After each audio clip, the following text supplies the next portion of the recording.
अस्सलाम वालेकुम नाजरीन, मैं Asad Abbas Bhatt advocate high court हाज़िर खिदमत हूँ कुछ नई कानूनी, आइनी और सियासी खबरों के साथ जो शायद आपके इल्म के अंदर इजाफा कर सकती हैं। नाज़रीन, एक तो ये है कि बड़ी अच्छी खबर है कि ईरान और पाकिस्तान के दरमियान जो है वो सफ़ीरों को वापस लौटाने पर इत्तफ़ाक़ हो गया है। अच्छी एक खबर है, इसकी तफसील पढ़ेंगे।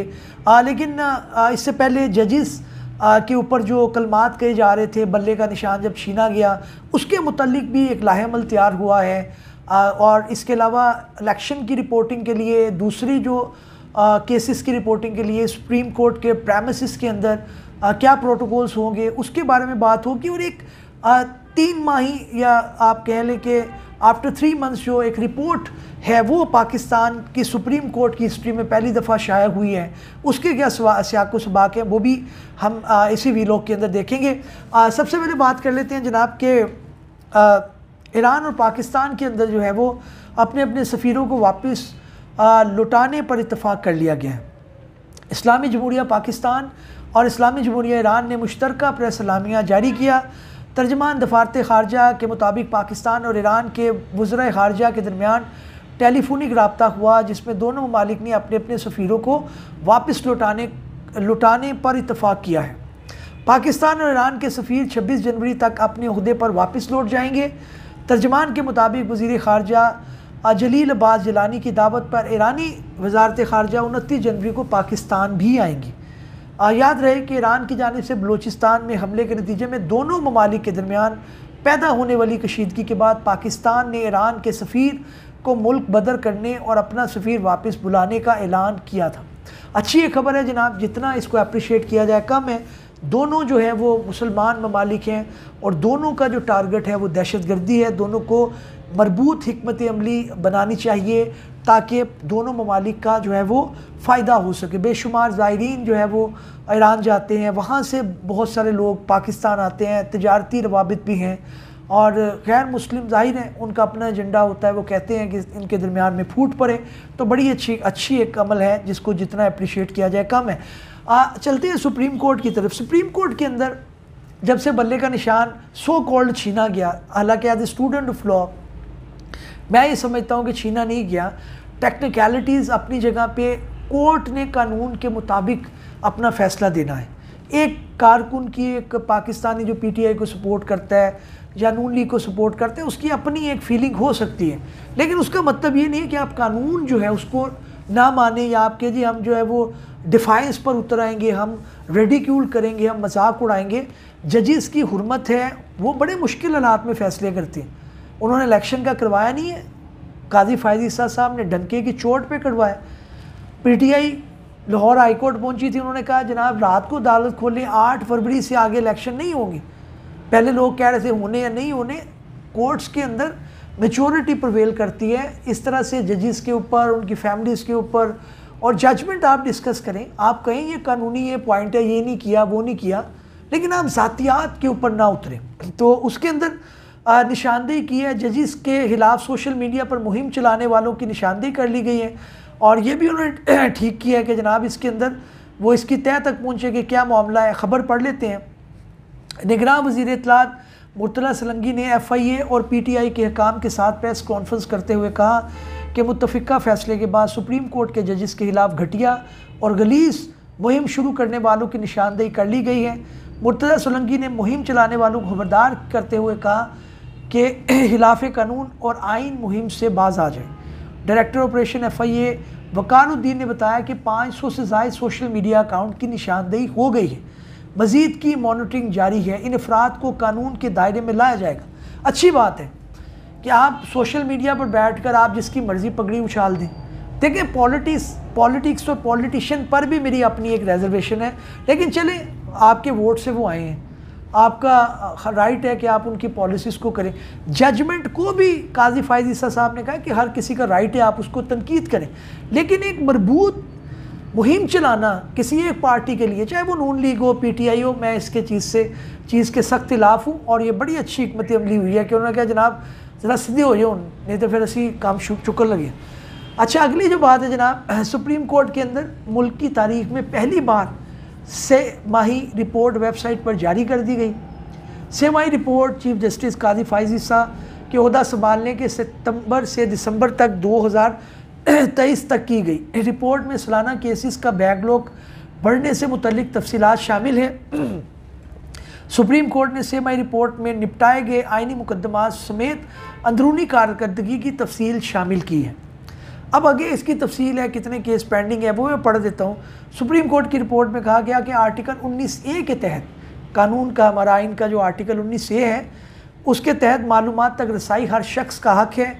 इसके तहत पहली बार अपना सेमाही रिपोर्ट जारी की जा रही है। रिपोर्ट के मुताबिक सुप्रीम कोर्ट में 3 माह में 859 केसेस निपटाए गए। 17 सितंबर 2023 को ज़ेर इल्तवा केसेस की तादाद 56,503 थे। 16 दिसंबर 2023 को ज़ेर इल्तवा की केसेस की तादाद 55,644 रह गई है। ये बड़ी अच्छी कारकर्दगी है सो फार। इसी तरह से होना चाहिए। हर इदारे को अपनी सेल्फ अकाउंटेबिलिटी देनी चाहिए, सेल्फ अकाउंटेबिलिटी के लिए पेश करना चाहिए। सुप्रीम कोर्ट का अच्छा इक़दाम है। उम्मीद है कि जो आने वाले जजेस हैं, आने वाले ऑनरेबल चीफ जस्टिस साहिबान हैं, वो भी इस चीज़ को रखेंगे ताकि आवाम को पता चल सके कि कितने ज़्यादा।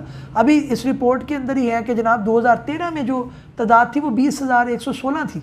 साल 2014 में 21,000, 15 में 25,000 समथिंग, 16 में 29,000 और फिर ये बढ़ती गई। 17 में 35, 18 में 38, उसके 19 में 43,000 हो गई, 21 में जो है वो 54,000 हो गई। तो ये क्यों इतने पेंडिंग थे, साल साल बढ़ते गए।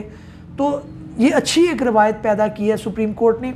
और फिर वही बात की उम्मीद है कि नए लोग भी, नए चीफ जस्टिस साहिबान भी इसको फॉलो करेंगे। अच्छा, ये सुप्रीम कोर्ट के अंदर अगली खबर भी सुप्रीम कोर्ट से मुतल्लिक है। आज तो ट्रिपल जो है वो सुप्रीम कोर्ट के मुतल्लिक है। उसके अंदर उन्होंने कहा कि रिपोर्टर्स के लिए गाइडलाइन जारी कर दी गई। जो मीडिया रिपोर्टर हैं, यूट्यूब रिपोर्टर हैं, सोशल मीडिया रिपोर्टर हैं, कोई भी हो, उनके लिए गाइडलाइन जारी है। अब वो क्या है वो पढ़ते हैं, बड़ा इंपॉर्टेंट है। सुप्रीम कोर्ट के तर्जमान ने कहा कि अहम केसेस की समाअत में कमरा अदालत में एक इदारे से एक रिपोर्टर जा सकेगा।